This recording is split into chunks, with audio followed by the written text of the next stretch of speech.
नमस्कार, आप देख रहे हैं रिपब्लिक भारत का डिजिटल प्लेटफॉर्म। मैं हूं आपके साथ शिखा शर्मा।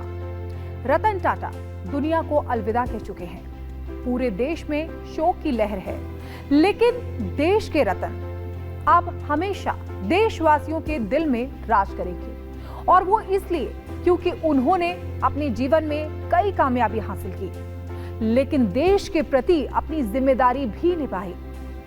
देश के गरीब लोगों से उनका जुड़ाव रहा। उनका यही अलग व्यक्तित्व उन्हें खास बनाता है। और अब जबकि वो नहीं रहे, तो पद्म भूषण और पद्म विभूषण से सम्मानित रतन टाटा की निजी जिंदगी के बारे में जानने के लिए लोगों में होड़ सी मची हुई है। खास तौर पर इस सवाल पर कि आखिरकार उन्होंने शादी क्यों नहीं की। टाटा ग्रुप इतना बड़ा है कि ये नमक से लेकर जहाज तक बनाता है, लेकिन रतन टाटा कभी शादी के बंधन में क्यों नहीं बंधी, जबकि उन्हें चार बार प्यार हुआ। चलिए आपको बताते हैं। टाटा ग्रुप के पूर्व चेयरमैन रतन टाटा ने पूरी जिंदगी किसी से शादी नहीं की। ऐसा नहीं है कि उन्हें कभी किसी से प्यार नहीं हुआ। एक इंटरव्यू के दौरान खुद रतन टाटा ने अपनी लव लाइफ के बारे में विस्तार से बताया था। उन्होंने कहा था कि उनकी जिंदगी में प्यार ने एक नहीं बल्कि 4 बार दस्तक दी थी, लेकिन मुश्किल दौर के आगे उनके रिश्ते शादी के मुकाम तक पहुंच नहीं सके। इसके बाद फिर कभी उन्होंने शादी के बारे में नहीं सोचा और पूरा फोकस भारत में टाटा ग्रुप के कारोबार को आगे बढ़ाने पर किया।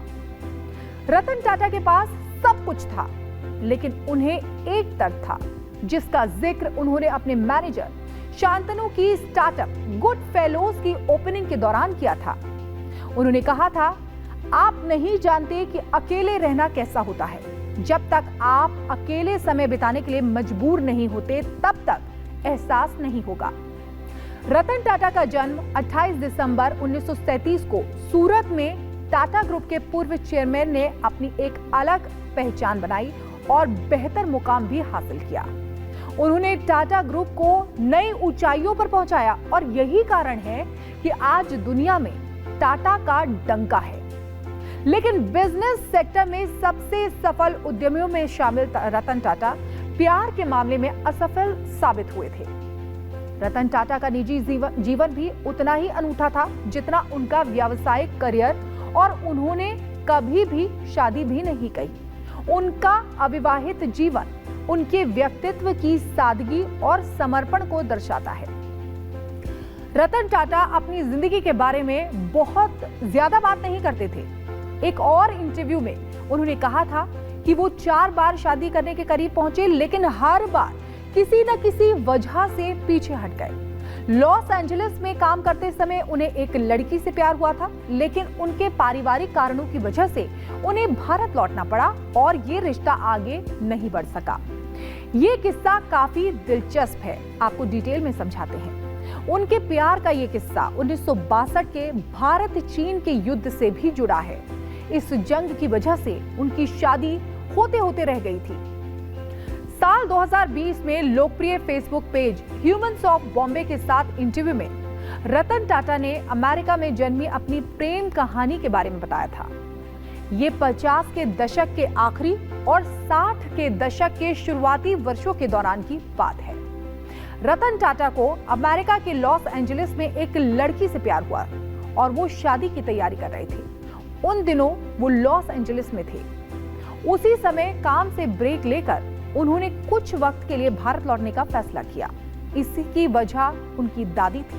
वो लगातार बीमार चल रही थी और वो उनसे मिलना चाहते थे। वो 7 सालों से बीमार चल रही थी। रतन टाटा अपनी दादी से मिलने भारत आए और अपनी प्रेमिका को भी साथ में भारत चलने के लिए कहा। ये 1962 के भारत चीन युद्ध का समय था। लड़की के माता पिता भारत की स्थिति को लेकर डरे हुए थे और उन्होंने उसे उनके साथ भेजने से इनकार कर दिया। इस तरह से यह रिश्ता टूट गया। रतन टाटा ने टाटा ग्रुप को बुलंदियों पर पहुंचाया और बिजनेस सेक्टर में सबसे सफल उद्यमियों में शामिल हुए। कारोबार में सफल रतन टाटा लव लाइफ में सक्सेसफुल नहीं हो सके और उन्होंने ताउम्र शादी नहीं की। रतन टाटा ने अपनी जिंदगी में जो योगदान दिया वो भारत के औद्योगिक और सामाजिक इतिहास में स्वर्ण अक्षरों में दर्ज रहेगा। आज के लिए फिलहाल इतना ही। अगली बार मिलेंगे किसी और टॉपिक के साथ। लेकिन आपको हमारा ये वीडियो कैसा लगा हमें कमेंट सेक्शन में लिखकर जरूर बताएं। तब तक के लिए मुझे दीजिए इजाजत। नमस्कार।